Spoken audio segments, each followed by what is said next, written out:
Hello दोस्तों, एक बार फिर से आप सभी का आपके अपने YouTube channel Siddharth online coaching में बहुत बहुत स्वागत है। बच्चों, इसके पहले हमने पढ़ा था प्रश्नावली। ये हमारा जो सेट है 1 का कोड है आपका AMB का। क्वेश्चन नंबर 1, 2 और 3 को विधिवत हल किया था और इसका वीडियो आप चाहें तो प्लेलिस्ट में जाकर एक देख सकते हैं विधिवत। और हम आज हल करने वाले हैं प्रश्नावली 4 को, मतलब क्वेश्चन नंबर 4 को। इसका क है, ख है, ग है, घ है। फिर इस तरह से क्रम से हल करते जाएंगे। और जैसा कि मैंने एक दिन बताया था आपको पहले बार अगले वीडियो में कि प्रश्नावली क्वेश्चन नंबर 1, 2 एक एक नंबर के होंगे और 3 और 4 जो होंगे वो 2-2 नंबर के होंगे और 5 और 6 4-4 नंबर के होंगे और 7 जो होगा वो 6 नंबर का होगा। तो इसी तरह से हम विधिवत हल करते जाएंगे इत्मीनान से, बढ़िया से। अब परीक्षाएं अब आने वाली हैं बोर्ड की, इसलिए आप विधिवत तैयारी करते रहें, जब जब समय मिले अपना देखते रहें। इसी उद्देश्य से आपका वीडियो बनाया जा रहा है ताकि आपको पढ़ाई में पूर्ण रूप से आपको सुविधा मिले। ये ध्येय है। जब भी बच्चों समय मिल रहा है मैं वीडियो अपना बना रहा हूँ और भी काम देखना होता है। तो आगे देखते हैं। सवाल है, यूक्लिड एल्गोरिथ्म का प्रयोग करके 426 तथा 576 का मसा ज्ञात करना है, मतलब महत्तम समापवर्तक ज्ञात करना है। ये परीक्षा में सवाल आई है 2 नंबर का। तो इसे हल कैसे करेंगे परीक्षा में, तो हल करते हैं। देखिए ध्यान से, सबसे पहले हम तय करते हैं कि बड़ी संख्या कौन है। तो देखा कि 426 छोटी है और 576 बड़ी है। तो हम यहाँ दिखा देंगे कि 576 बड़ी है किससे, 426 से। इसलिए बच्चों हम एक बार पढ़े थे, आप जानते भी हैं कि एल्गोरिथ्म यही है, यूक्लिड की विभाजन एल्गोरिथ्म जो प्रयोग करना है। यूक्लिड की विभाजन एल्गोरिथ्म ये होता है A बराबर BQ प्लस R। यही है यूक्लिड की विभाजन एल्गोरिथ्म, मतलब भाज्य बराबर भाजक गुणे भागफल धन शेष। इसी सिद्धांत में लगता है। तो पहले तय करते हैं कि सबसे बड़ी कौन है। तो बड़ी मिल गई, तो इस बड़ी संख्या में इस छोटी संख्या से हम भाग देते हैं। इधर देख लेते हैं जरा भाग की प्रक्रिया। 576 में हम भाग करेंगे किसका, 426 का। तो 426 का भाग करेंगे तो 426 का किसी को पहाड़ा नहीं आता है। तो चलिए एक बार ये जाएगा, एक बार ले जाइए, तो 400 हो जाएगा हमारा 26। अब देखिए तो 6 में 6 जाएगा 0, 7 में से 2 जाएगा तो 5 बचेगा, यहाँ बच गया 1। आ गया हमारा भाज्य हो गया आपका, भाजक हो गया 426, शेषफल हो गया 150, भागफल कितना है 1। तो इसको कैसे लिखते हैं देखिएगा और गौर करिएगा। यह प्रक्रिया शुरू से लेकर लास्ट तक चलेगी जब तक शेषफल 0 ना आ जाए, इसका ही नियम है। तो बढ़ते हैं हम इसको, तो बड़ी वाली गिनती को यहाँ लिखते हैं। 576 बराबर यही जिससे भागा दिए हैं, लिखेंगे 426 गुणते कई बार गया, एक बार गया है, एक लिखेंगे, प्लस कितना लिखेंगे, शेषफल। अब देखा कि शेषफल 0 नहीं अभी आया है, शेषफल 0 का हम इंतजार करते हैं, अभी तक नहीं आया है। दिखा देंगे हिंदी में, आप लिख देंगे क्योंकि 2 नंबर का है तो अच्छा ढंग से दिखाइए। कह देंगे कि यहाँ विधिवत लगाना चाहिए, तो यहाँ शेषफल शून्य नहीं है, शून्य नहीं है। जब शेषफल शून्य नहीं है तो इसे हम हटा देते हैं। अब इसकी बारी समाप्त हो गई। अब इसे लिखते हैं 400, इसलिए लिखेंगे 426 बराबर, अब इस 426 में शेषफल का भागा देंगे। देखते हैं बच्चों, 426 में अब शेषफल का भाग देंगे, 150 का भाग। तो 150 दूनी 300 होता है, तो 300 हो जाएगा। तो हो गया आपका 6, ये हो गया आपका 2, ये हो गया आपका 1। अब आया हमारा 2 बार गया है, 126 शेष बचा है। तो कैसे लिखेंगे अब इसको, वही 100 जिससे भाग दिए उसको पहले लिखते हैं। तो भाग 150 दिए तो लिखेंगे 150 गुणते भागफल 2 प्लस कितना, 126 हो गया। अब फिर देखा 0 नहीं आया है तो फिर लिख सकते हैं यहाँ पे कि यहाँ शेषफल शून्य नहीं है, इसलिए अब इसकी बारी समाप्त। अब आ गया 150, यही सबसे बड़ी गिनती है। तो लिखेंगे 150 बराबर, फिर इस गिनती में फिर शेषफल का भाग देंगे। तो 150 में फिर हम भाग देंगे 126 का। तो एक बार जाएगा, 2 बार जाएगा तो 200 बेच हो जाएगा, एक बार जाएगा तो जाएगा 126। कितना आया, 10 में से 6 जाएगा 4, बचा यहाँ पे 4, 2 आएगा 24। फिर देखिए शेषफल 0 नहीं आया तो फिर क्या लिखेंगे, वही 150 बराबर जिससे भाग दिए हैं 126, जिससे भाग देते हैं उसी को पहले लिखते हैं। तो जिससे भाजक गुणे भागफल लिखते हैं तो 126 गुणते 1 धन शेषफल, ये आ गया आपका 24। अभी भी 0 नहीं आया तो लिख देंगे कि यहां शेषफल शून्य नहीं है, इसलिए फिर ये बात खत्म हो गई। फिर इसकी बारी आ गई, अब 126 बराबर, अब 126 में भागा देंगे, कै का भाग देंगे, इसी शेषफल का 24 का। कै बार जाएगा, देखते हैं कै बार जाएगा, 2 छक्का 12, 6 बार जाएगा तो 6 चौके 24 और 6 दूनी 12, 2 14, बेसी हो जाएगा। 5 बार ले जाते हैं तो 5 चौके 20 और 5 दूनी 10 और 2 12, आएगा 6, ये कट जाएगा सब। अभी शेषफल 0 नहीं है, लिखेंगे कैसे, भाज्य बराबर भाजक गुणे भागफल, मतलब 24 गुणते 5 प्लस 6। अभी भी शेषफल 0 नहीं आया तो लिखेंगे कि यहां शेषफल शून्य नहीं है, इसलिए इसकी बारी समाप्त। 224 बराबर, अब इस 24 में कै का भाग देंगे, इसी शेषफल का जो बचा था हमारा यहाँ, 6 चौके 24, ये तो कट गया, अब 0 आ गया शेषफल तो लिखेंगे वही 6 गुणे 4, तो 6 गुणे 4 प्लस 0, शेषफल 0 आ गया तो कहेंगे कि यहाँ शेषफल 0 है, यहाँ शेषफल, अब तक तो नहीं है, शून्य नहीं है कह रहे थे, अब आ गया 0 तो कहेंगे यहाँ शेषफल शून्य है, यहाँ शेषफल शून्य है। अतः अभीष्ट महत्तम समापवर्तक बराबर, जिससे भागा दिए रहते हैं लास्ट में, इसी 6 से भाग दिए थे लास्ट में, 6 का भाग दिए थे 24 में, 4 आया था तो जिससे भाग दिए थे लास्ट में, ये जो हमारा 6 है वही मासा कहलाता है, ये जिससे भाग देते हैं तो हो जाएगा आपका 6, यही आपका आंसर हो गया। तो चौथा का ख देख लेते हैं। सवाल है, सिद्ध कीजिए cos 0 अंश प्लस साइन 30 अंश प्लस साइन 45 अंश कोष्टक बंद है, इंटू मतलब गुणा साइन 90 अंश प्लस cos 60 अंश माइनस cos 45 अंश बराबर 7/4 लाना है। तो ये लेफ्ट हो गया, ये क्या हो गया, राइट साइड हो गया, मतलब ये दायां पक्ष, ये क्या, ये बायां पक्ष, ये क्या हो गया, दायां पक्ष। ये भी 2 नंबर का सवाल है, कैसे लगाएंगे, तो इसे लगाने के लिए सबसे जरूरी है कि आपको इनके मान याद होना चाहिए। ये जो साइन 30 अंश हुआ चाहे साइन 45, इनके मान आपको याद होने चाहिए एग्जाम में, क्योंकि वहां पर तो आपको याद रहेगा तभी लगा पाएंगे। चलिए देखते हैं। तो इस समय हमारे पास हल करना है अगर हमें, तो कैसे करते हैं, हल लिखने के बाद अब लिखते हैं, ये हमारा लेफ्ट है और राइट है, तो लेफ्ट हल करते हैं, तो लिखते हैं लेफ्ट हैंड साइड बराबर, इसे सवाल को लिखिए cos 0 अंश प्लस साइन 30 अंश प्लस साइन 45 अंश कोष्टक बंद इंटू साइन 90 अंश प्लस cos 60 अंश माइनस cos 45 अंश। अब इसे हल करते जाना है और आना क्या चाहिए, 7/4। देखते हैं। अब याद हो बच्चों कि आपको cos 0 का मान कितना होना चाहिए, तो cos 0 का मान 1 होता है, कितना होता है, 1, प्लस साइन 30 अंश का मान होता है 1/2, प्लस साइन 45 अंश का मान होता है 1/2 इंटू साइन 90 का मान 1 होता है, प्लस cos 60 का मान होता है 1/2 माइनस cos 45 का मान होता है 1/2। ये जो मैंने लिखा हो आपको याद रहने चाहिए, टेबल में रहता है, अब याद कर लेंगे।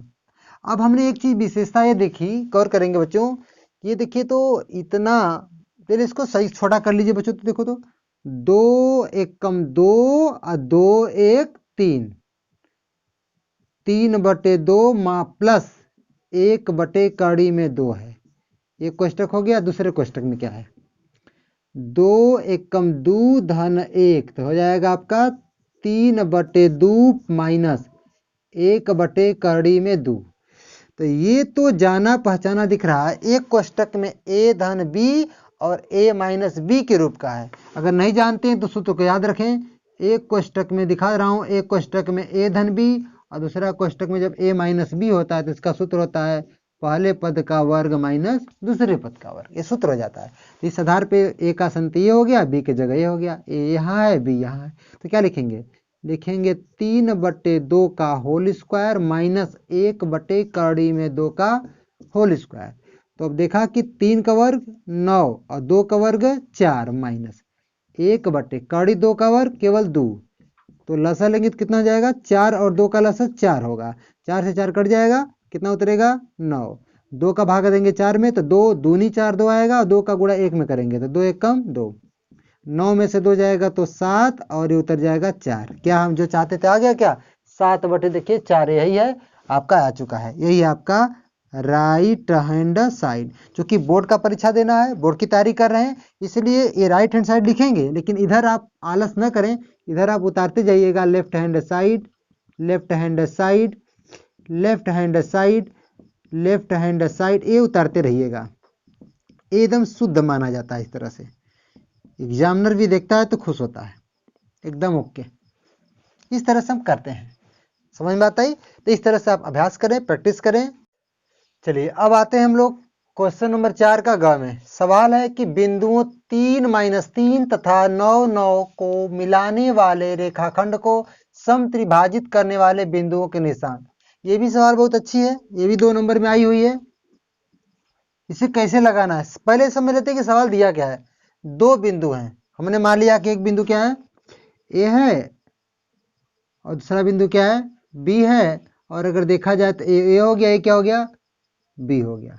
चलिए थोड़ा सा और बढ़िया बनाते हैं। यहाँ पे ये आपका हो गया, आपका बी हो गया। ए का मान कितना दे दिया है, मान लिया मैंने कि 3-3, और बी का मान, क्योंकि गणित मान के ही लगती है तो क्या किया जाए, माना ही जाएगा। करा इन बिंदुओं को मिलाने वाले रेखाखंड, चलिए इन बिंदुओं को मिला देते हैं भाई।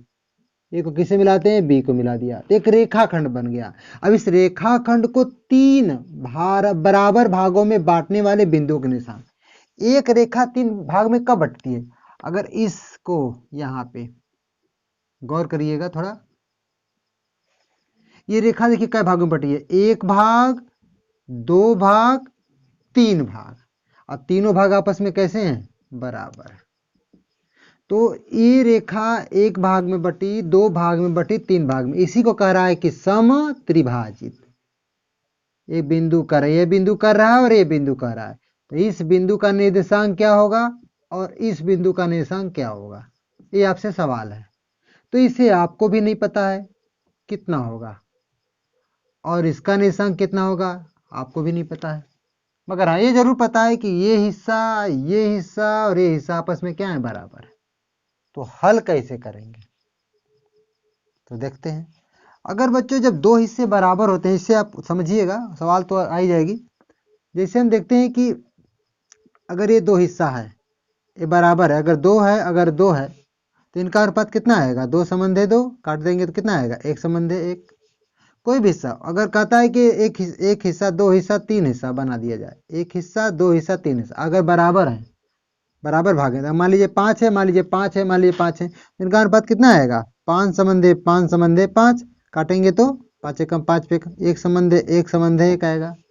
यानी स्पष्ट है कि जो ए और पी का अनुपात होगा कितना का होगा, 1 होगा, और पी से लेके क्यू तक कितना होगा, 1 होगा, और की से लेके बी तक कितना होगा, यह भी 1 होगा, सब 1 होंगे, राइट। तो अब बात करते हैं इसका पी का निर्देशांक। तो एक चीज से पहले आप पढ़े होंगे, मैं भी दोबारा याद धरा दूं मैं आपको, ताकि रिपीट है या नहीं है तो दोहरा देते हैं हम आपको। मैं एक सवाल बताया था, आप लोग भी जानते होंगे कि अगर एक बिंदु ए हो, यह भी बिंदु बी हो, और इसका निर्देशांक x1 y1 पढ़े होंगे, इसका होता है x2 y2, और इनमें कहीं भी बिंदु एक हो जाए, अगर p हो जाए, तो ए पी का जो अनुपात है मान लीजिए m1 है और पी बी का अनुपात m2 है, तो मैंने पढ़ा था कि ए बी रेखाखंड को m1 संबंध m2 के अनुपात में बांटने वाले बिंदु के निर्देशांक कैसे निकालते थे। तो आपको सूत्र याद होना चाहिए। वो सूत्र था यही, बिंदु अगर P का निकालना था तो सूत्र था एक्स वाई बराबर, याद होगा, m1। सवाल हम थोड़ा बाद में लगा रहे हैं इसको, पहले आपकी व्याख्या लेते हैं यहाँ पे। तो एक्स वाई बराबर क्या था, m1 x2 plus m2 x1 बटे m1 प्लस m2 कामा m1 y2 plus m2 y1 बटे m1 प्लस m2। ये फार्मूला अगर आपको पता है तो लगा लेंगे आराम से। अब आगे बढ़ते हैं, अब हल करते हैं इसको। सवाल सामने है, हम बात करेंगे बिंदु P की बात हो रही है। बिंदु P के लिए हमें बिंदु P का निशांक निकालना है। तो लिख दे रहा हूं मैं विधिवत कि बिंदु P के लिए, चलिए x1 y1 छाट लीजिए विधिवत, x1 3, y1 -3, x2 वहां पे 9, y2 भी 9, m1 ए से लेके P तक कितना हुआ, 1 हुआ, और ए से लेके P तक तो 1 हुआ, और P से लेके B तक जाएंगे तो एक ये और एक ये, कितना हो जाएगा, 1 1 2। यानी जब m1 तो 1 हो गया है छोटा सा एक, लेकिन जब m2 पूछा जाएगा तो कितना होगा, ये 1 धन यह भी तो 1 है, 1 ले लीजिए, मतलब ये 1 1 कितना बन जाएगा, 1 1 2। तो m2 का मान कितना आ गया, 2। अब हमें चाहिए बिंदु P, तो लिख देंगे, इसलिए बिंदु, इस तरह परीक्षा में लगाइएगा, बिंदु P के निर्देशांक बराबर, सूत्र याद होना चाहिए वहां पे बच्चों, m1 x2 plus m2 x1 बटे m1 प्लस m2 कामा, आते हैं m2 y1 plus m2 y m1 y2 sorry m1 y2 plus m2 y1 बटे के m1 प्लस m2। मान बैठाइए, m1 सब व्यवस्था है, 1 गुणे x2 यहाँ 9 प्लस m2 2 गुणे x1 यहाँ पे 3 बटे में आइए m1 धन m2 1 धन 2 कामा m1 1 गुणे y2 9 प्लस m2 2 गुणे y1 -3 है, बटे में m1 धन m2 मतलब 1 धन 2। नेक्स्ट ध्यान देंगे, 9 एकम 9 प्लस 2 3 6 बटे में 2 1 3 कामा 9 एकम 9 माइनस, प्लस माइनस का माइनस होता है, 2 3 6 बटे में 3। अब आगे बढ़ते हैं, 9 6 15 बटा के 3, और 9 में से 6 जाएगा तो 3 बटा के 3, तो काटिए 3 5 15 और 3 एकम 3। तो बिंदु P का निशांक कितना मिल गया, बिंदु P का निशांक मिल गया हमें 5 और 1 मिल गया, ठीक है। तो बिंदु P का तो निशांक मिल गया, अब हमें चाहिए बिंदु Q का। तो अब देखेंगे बिंदु Q के लिए यहाँ पे कैसे करेंगे। यहाँ पे तो देखा जाए तो बच्चों ये P मिल गया है और आपको B भी पता है, P भी पता है और B पता है, तो Q निकालना है। तो देखा जाए तो P और B का Q मध्य बिंदु है। क्यों, क्योंकि P से लेके Q तक 1 है और Q से लेके भी B तक कितना 1 है। यह अनुपात अगर बराबर है तो स्वाभाविक है कि मध्य बिंदु हुआ। यानी हम ये कह सकते हैं कि P और B के लिए Q क्या होगा, मध्य बिंदु होगा। तो मध्य बिंदु का सूत्र याद होना चाहिए, आपको पढ़े होंगे।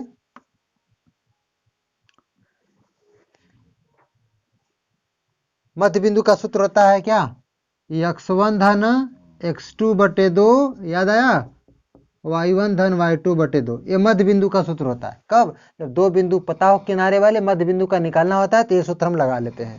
तो कह देंगे कि PQ के मध्य बिंदु Q के लिए, अब Q की बात हो रही है, बिंदु Q के लिए यहाँ पे जगह है, तो कह देंगे बिंदु Q के लिए, बात यहाँ करें, बिंदु Q के लिए गौर करेंगे, छाड़ देते हैं। x1 बराबर y1 बराबर, जब q की बात चलेगी तो x1 y1 यानी x1 5 होगा, y1 1 होगा, x2 9 होगा, y2 9 होगा। तो x1 बराबर हमारा 5, y1 बराबर 1, x2 बराबर 9 और y2 बराबर 9। हमें चाहिए क्या? बिंदु Q। इसलिए बिंदु, कौन बिंदु है? P दिखा देना चाहिए हमें परीक्षा में कि P और B का मध्य बिंदु है, तो दिखा देंगे तो बेस्ट रहता है। तो दिखा दीजिए कि बिंदु PB के मध्य बिंदु कह देंगे, PB के मध्य बिंदु किसका? Q का निर्देशांक बराबर होगा x1 धन x2 बटे 2 कामा y1 धन y2 बटे 2, कोष्टक बंद हो जाएगा।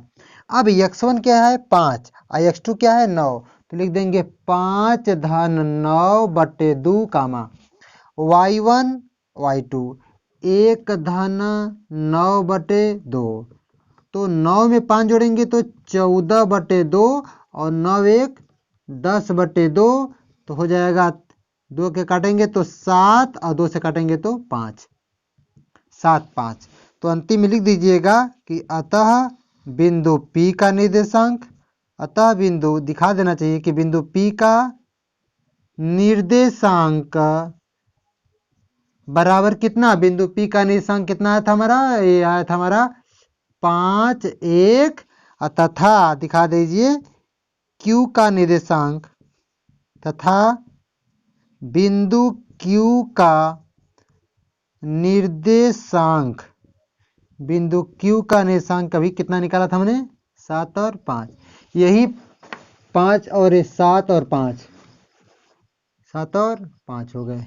यही 5 1 और 7 5 इस AB को कई भाग में? 1 भाग में, 2 भाग में, 3 भाग में बराबर बराबर क्या करते हैं? बांटते हैं। ये आपका सिद्ध हो गया। अब आगे बढ़ते हैं। क्वेश्चन नंबर 4 का घ लेते हैं कि 12 सेमी वाले त्रिज्यखंड का कोण 120 अंश है। इस त्रिज्यखंड को इस प्रकार मोड़ा गया है कि उसके 2 किनारों वाली त्रिज्याओं को एक साथ जोड़कर शंकु प्राप्त होता है। तो शंकु का आयतन बताइए। इतना पढ़े हो बच्चों, इतना पढ़े आप, लेकिन इतना सही चालाकी से किया गया है कि वृत्त का जो क्षेत्रफल वाला सवाल है, पृष्ठीय क्षेत्रफल वाला, वो और शंकु मिला करके सवाल बनाया गया है। किसी एनसीईआरटी बुक में खोजोगे तो सवाल नहीं मिलेगा। इसको आपके दिमाग का परीक्षा लेने के लिए बोर्ड में इस तरह का बनाया गया सवाल। जरा हम व्याख्या करते हैं, ध्यान दीजिए कैसे लगाना है इसको। कह रहे कि 12 सेमी त्रिज्या था और त्रिज्यखंड का कोण कितना था? 120। तो पढ़ेंगे त्रिज्यखंड कैसे बनाते हैं। अगर कोई वृत्त है, अगर यह भी क्या हो गया? त्रिज्य, यह भी हो गया त्रिज्य, दोनों त्रिज्या हो गया। तो ये जो भाग होता है ना, ये वाला, ये क्या कहलाता है? ये त्रिज्यखंड कहलाता है। मान लीजिए O है, ये हो गया A, O, ये क्या हो गया? B, और ये बता रहा है कितना है? 120 अंश, ऐसे कह रहा है। तो समझा रहा था कि त्रिज्यखंड क्या होता है? त्रिज्याओं के द्वारा और चापों के द्वारा जो भाग होता है वो क्या कहलाता है? त्रिज्यखंड कहलाता है। मगर अब हम इसे लगाते हैं, गौर करिएगा, ध्यान दीजिएगा, समझना। ये इसको ऐसे बनाएंगे हम लोग, इस तरह से। ये O है, मान लो A है, ये मान लो B है। ये हमारा चाप हो गया, जैसा कि चित्र में आप देख रहे हो। चाप किस दिखाते हैं? यल से दिखाते हैं। और ये 12 सेमी है, ये भी कितना है? 12 सेमी। ये वाला भाग हमारा 120 सेमी दिया है आपकी बुक में, राइट। इसको मोड़ करके शंकु बनाया जाता है। इसको मोड़ेंगे तो शंकु बन जाएगा। इसे इसको मोड़ेंगे तो ये वाला भाग वलयाकार हो जाएगा, ये आपका वृत्ताकार हो जाएगा। इसे मोड़ेंगे तो ये भाग तिरछी ऊंचाई का काम करने लगेगा। अगर इसको बनाएगा शंकु, कर इसको कैसे शंकु में कन्वर्ट करेंगे? देखिएगा, ऐसे शंकु बनाते हैं। जब इसे शंकु बनाएंगे तो इस तरह बन जाता है। समझ रहे बात को? ए, चलिए कुछ भी हो जाए। ये मान लीजिए O रह गया, जो कहते हो ये A हो गया, और ये क्या हो गया? जब बच्चों बनाएंगे तो A और B आपस में क्या करेगा? सट जाएगा। A और B जब सटेगा तो इस तरह रूप बना लेगा। तो यही जो यल है, ये आपका क्या बनेगा? वृत्त की परिधि बनेगा। क्या बनेगा? ये वृत्त की परिधि बनेगा। तो हमें पहले पता करना कि यल कितना होगा, जो कि हम इसके सहारे निकाल सकते हैं। देखते हैं। तो इसमें फिलहाल हमें आर का मान क्या दिया है, त्रिज्या विरोध लगाते हैं हम यहाँ पे। त्रिज्या आर का मान कितना दिया हुआ है, 12 सेमी, पहले क्लियर हो गया। और थीटा का मान कितना दिया है, 120 अंश दिया है।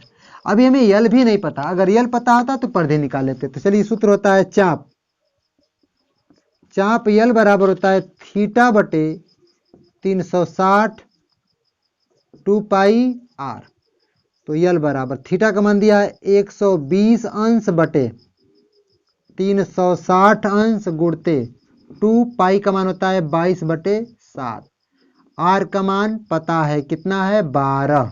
आगे बढ़ते हैं बच्चों, यहाँ पर तो यल बराबर, देखिए 0 से 0 कट जाएगा, 12 कम 12, 12 3 36, 3 है, आप 3 से काटेंगे तो 3 चौके 12।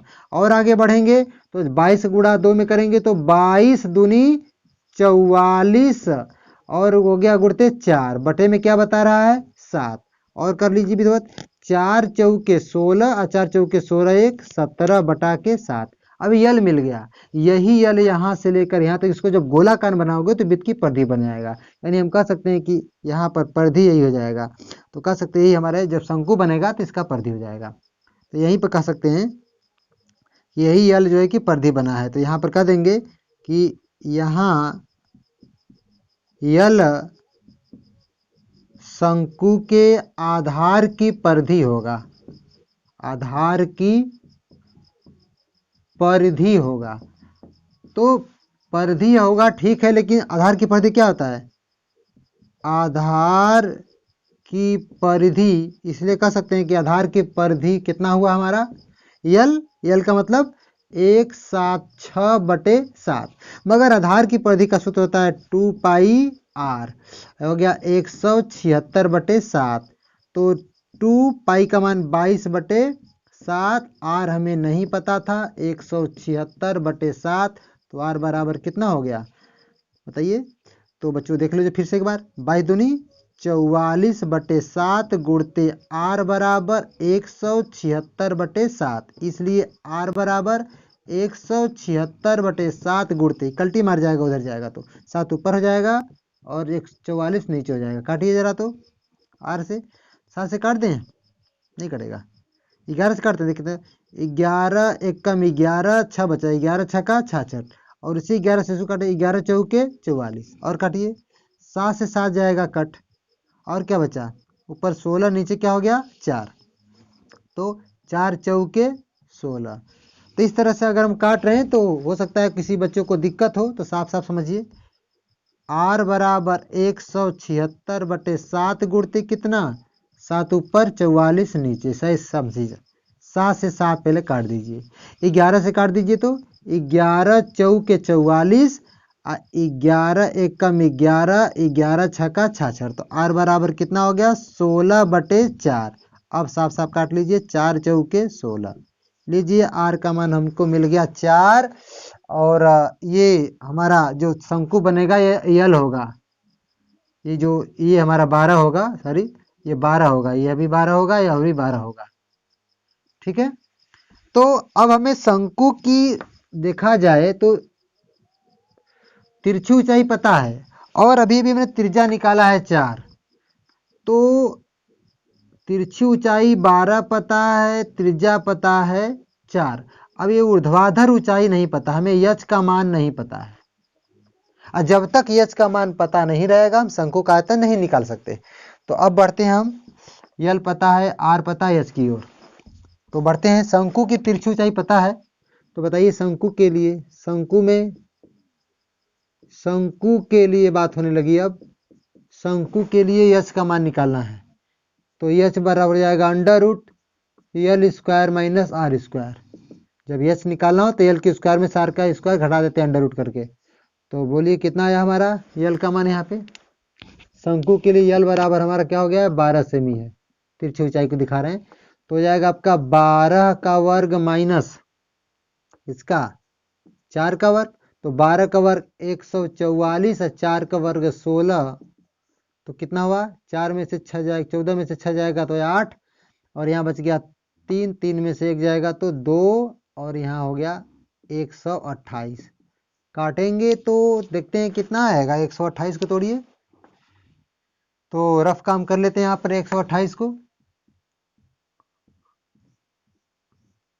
कई बार में कटेगा देख लेते हैं।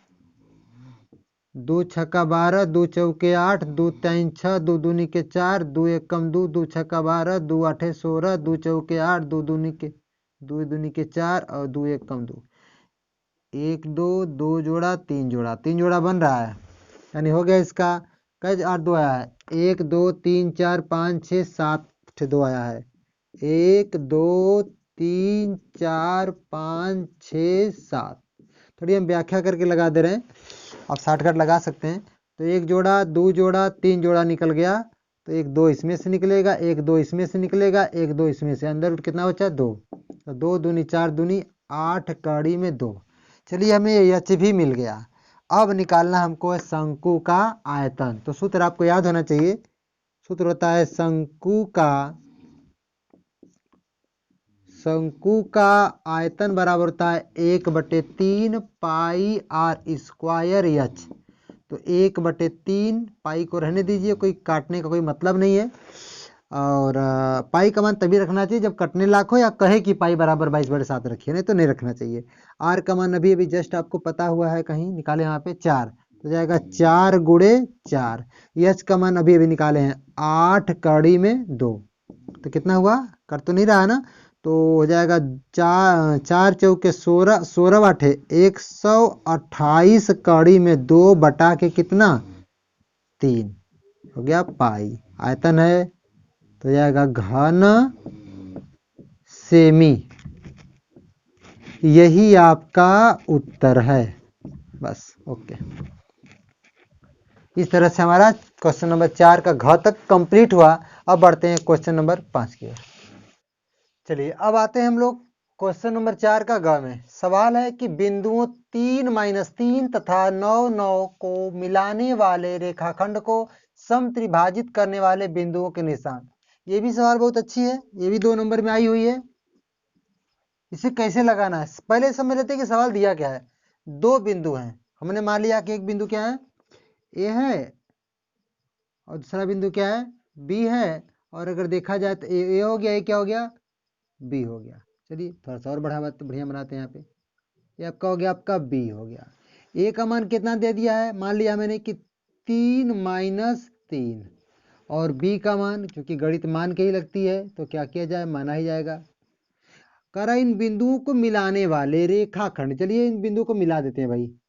ए को किसे मिलाते हैं, बी को मिला दिया, तो एक रेखाखंड बन गया। अब इस रेखाखंड को 3 बराबर भागों में बांटने वाले बिंदुओं के निशान। एक रेखा 3 भाग में कब बटती है, अगर इसको यहाँ पे गौर करिएगा थोड़ा। ये रेखा देखिए कई भागों में बटी है, 1 भाग 2 भाग 3 भाग। अब तीनों भाग आपस में कैसे हैं, बराबर। तो ये रेखा 1 भाग में बटी, 2 भाग में बटी, 3 भाग में, इसी को कह रहा है कि समत्रिभाजित। ये बिंदु कर रहा है, ये बिंदु कर रहा है और ये बिंदु कर रहा है, तो इस बिंदु का निर्देशांक क्या होगा और इस बिंदु का निर्देशांक क्या होगा, ये आपसे सवाल है। तो इसे आपको भी नहीं पता है कितना होगा, और इसका निर्देशांक कितना होगा आपको भी नहीं पता है। मगर हाँ ये जरूर पता है कि ये हिस्सा और ये हिस्सा आपस में क्या है, बराबर है। तो हल कैसे करेंगे, तो देखते हैं। अगर बच्चों जब 2 हिस्से बराबर होते हैं, इससे आप समझिएगा, सवाल तो आ ही जाएगी। जैसे हम देखते हैं कि अगर ये 2 हिस्सा है, ये बराबर है, अगर 2 है, अगर 2 है तो इनका अनुपात कितना आएगा, 2 संबंधे 2, काट देंगे तो कितना आएगा, 1 संबंधे 1। कोई भी हिस्सा अगर कहता है कि एक हिस्सा 2 हिस्सा 3 हिस्सा बना दिया जाए, 1 हिस्सा 2 हिस्सा 3 हिस्सा, अगर बराबर है, बराबर भाग है, मान लीजिए 5 है, मान लीजिए 5 है, मान लीजिए 5 है, इनका अनुपात कितना आएगा, 5 संबंधे 5, काटेंगे तो 5 एकम 5 पे 1 संबंधे 1 आएगा। यानी स्पष्ट है कि जो ए और पी का अनुपात होगा कितने का होगा, 1 होगा। और पी से लेके क्यू तक कितना होगा, 1 होगा। और की से लेके बी तक कितना होगा, यह भी 1 होगा, सब 1 होंगे, राइट। तो अब बात करते हैं इसका पी का निर्देशांक। तो एक चीज से पहले आप पढ़े होंगे, मैं भी दोबारा याद धरा दूं मैं आपको, ताकि रिपीट है या नहीं है तो दोहरा देते हैं हम आपको। मैं एक सवाल बताया था, आप लोग भी जानते होंगे कि अगर एक बिंदु ए हो, यह भी बिंदु बी हो और इसका निर्देशांक x1 y1 पढ़े होंगे, इसका होता है x2 y2 और इनमें कहीं भी बिंदु एक हो जाए, अगर p हो जाए तो AP का जो अनुपात है, मान लीजिए m1 है और PB का अनुपात m2 है, तो मैंने पढ़ा था कि AB रेखाखंड को m1 संबंध m2 के अनुपात में बांटने वाले बिंदु के निर्देशांक कैसे निकालते थे। तो आपको सूत्र याद होना चाहिए। वो सूत्र था यही, बिंदु अगर P का निकालना था तो सूत्र था AXY बराबर, याद होगा, m1। सवाल हम थोड़ा बाद में लगा रहे हैं, इसको पहले आपकी व्याख्या लेते हैं यहाँ पे। तो XY बराबर क्या था, m1 x2 plus m2 x1 बटे m1 प्लस m2 कामा m1 y2 plus m2 y1 बटे m1 प्लस m2। ये फार्मूला अगर आपको पता है तो लगा लेंगे आराम से। अब आगे बढ़ते हैं, अब हल करते हैं इसको। सवाल सामने है, हम बात करेंगे बिंदु P की बात हो रही है। बिंदु P के लिए हमें बिंदु P का निर्देशांक निकालना है, तो लिख दे रहा हूं मैं विधिवत कि बिंदु P के लिए, चलिए x1 y1 छाट लीजिए विधिवत, x1 3, y1 -3, x2 वहां पे 9, y2 भी 9, m1 ए से लेके P तक कितना हुआ, 1 हुआ, और ए से लेके P तक तो 1 हुआ, और P से लेके B तक जाएंगे तो एक ये और एक ये, कितना हो जाएगा, 1 1 2। यानी जब m1 तो 1 हो गया है छोटा सा एक, लेकिन जब m2 पूछा जाएगा तो कितना होगा, ये 1 धन यह भी तो 1 है, 1 ले लीजिए, मतलब ये 1 1 कितना बन जाएगा, 1 1 2, तो m2 का मान कितना आ गया, 2। अब हमें चाहिए बिंदु P, तो लिख देंगे, इसलिए बिंदु, इस तरह परीक्षा में लगाइएगा, बिंदु P के निर्देशांक बराबर, सूत्र याद होना चाहिए वहां पे बच्चों, m1 x2 plus m2 x1 बटे m1 प्लस m2 कामा, आते हैं m2 y1 plus m2 y m1 y2 sorry m1 y2 plus m2 y1 बटे के m1 प्लस m2, मान बैठाइए, m1 सब व्यवस्था है, 1 गुणे x2 यहाँ 9 प्लस m2 2 गुणे x1 यहाँ पे 3 बटे में आइए m1 धन m2 1 धन 2 कामा m1 1 गुणे y2 9 प्लस m2 2 गुणे y1 -3 है, बटे में m1 धन m2 मतलब 1 धन 2। नेक्स्ट ध्यान देंगे, 9 एकम 9 प्लस 2 3 6 बटे में 2 1 3 कामा 9 एकम 9 माइनस, प्लस माइनस का माइनस होता है, 2 3 6 बटे में 3। अब आगे बढ़ते हैं, 9 6 15 बटा के 3, और 9 में से 6 जाएगा तो 3 बटा के 3, तो काटिए 3 5 15 और 3 एकम 3। तो बिंदु P का निर्देशांक कितना मिल गया, बिंदु P का निर्देशांक मिल गया हमें 5 और 1 मिल गया, ठीक है। तो बिंदु P का तो निर्देशांक मिल गया, अब हमें चाहिए बिंदु Q का। तो अब देखेंगे बिंदु Q के लिए यहाँ पे कैसे करेंगे। यहाँ पे तो देखा जाए तो बच्चों ये P मिल गया है और आपको B भी पता है, P भी पता है और B पता है, तो Q निकालना है। तो देखा जाए तो P और B का Q मध्य बिंदु है, क्यों, क्योंकि P से लेके Q तक 1 है और Q से लेके भी B तक कितना 1 है। यह अनुपात अगर बराबर है तो स्वाभाविक है कि मध्य बिंदु हुआ, यानी हम ये कह सकते हैं कि P और B के लिए Q क्या होगा, मध्य बिंदु होगा। तो मध्य बिंदु का सूत्र याद होना चाहिए, आपको पढ़े होंगे,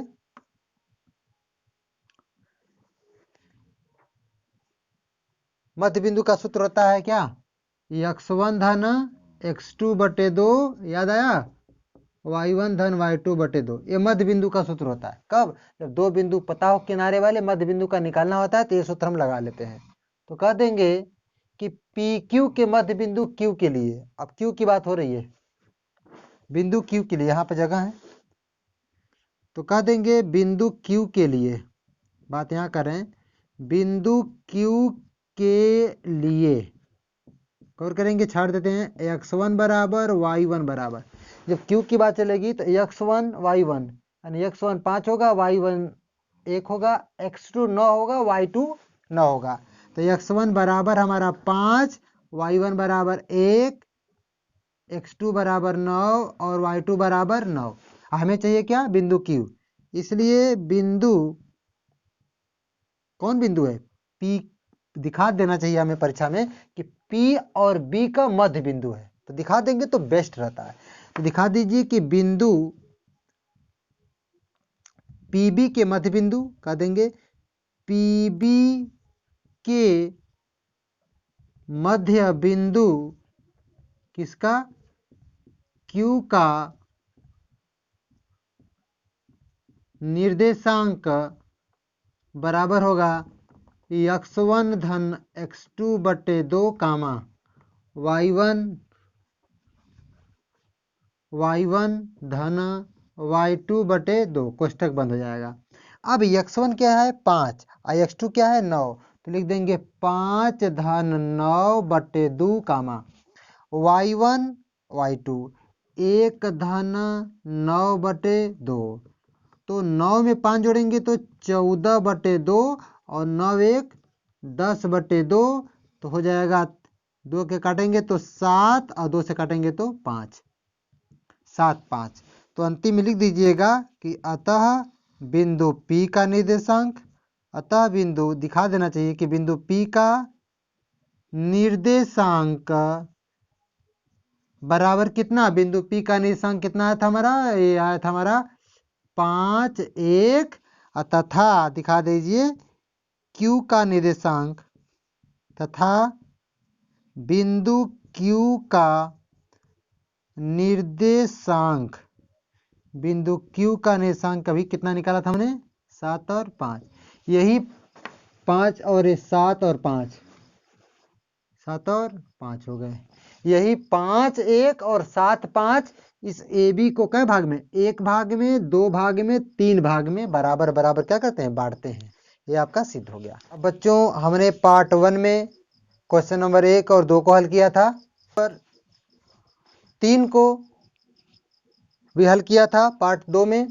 अब हमने पार्ट 3 में क्वेश्चन 4 को हल किया है, और अगले वीडियो में मतलब पार्ट 4 में आपको क्वेश्चन नंबर 5 और क्वेश्चन नंबर 6 एक ही वीडियो मिलेंगे। तब तक इनको देखिए, समझिए, दोहराइए और बोर्ड की तैयारी में जम के लग जाइए एकदम मन से। वीडियो मैं अपलोड करता रहूँगा, आपका पूरा सहयोग होगा। बच्चों, एक बात कहेंगे कि आपने तो फ़ायदा उठाइए और दूसरों को भी फ़ायदा दीजिए, यानी वीडियो को आप शेयर कर दीजिए। अब वीडियो अच्छा लगे तो लाइक ज़रूर करें और चैनल को सब्सक्राइब करें।